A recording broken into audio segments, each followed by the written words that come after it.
Well, it's summer. The heat is on, and I've renewed my commitment to issue some short videos, hopefully one a week at least for the next few weeks, probably through to the High Holy Days in mid-September. And my themes, generally have been around a topic that was on my mind, something that I read, something that I experienced, something that I heard. And I think when I look back on them, so many of them were in what I would consider to be the simplistic category of hopefully helpful. So they'll continue to be hopefully helpful. And sometimes it'll be a story, sometimes it'll be some insight, some perspective that I hope will hopefully be helpful to you as you navigate a week, a day, a moment of your life.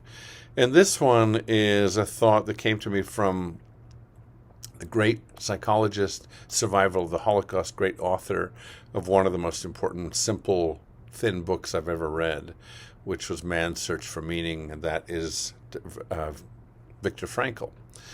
So Viktor Frankl relays a story about a night when a patient contacted him in the middle of the night. The patient was despairing and wanting to take her life, and Frankl did everything he could in a span of 2 hours to share with her why he thought life was worth living, what meaning meant. And ultimately, the woman, at the end of a couple hours in the middle of the night, said, "You know what? I feel ready now to hang up and carry on with my life. Thank you very much." Sometime later, in a follow-up conversation, Dr. Frankl contacted this patient, this woman, and said, "What was it that I said that changed your mind that night? Do you remember?" And she said, "Honestly, it was nothing really that you said. It was your willingness to be on that phone with me and just to listen. 2 hours in the middle of the night." I think that's what we often mistake. We think that our greatest assets are expensive, that they're costly to us somehow.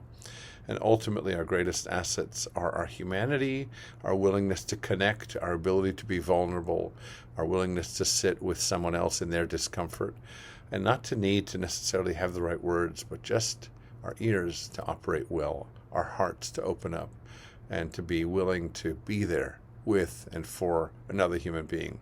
That in itself can be life-changing and life-saving, not only for them, but for us as well. I hope this hopefully helpful insight is helpful to you.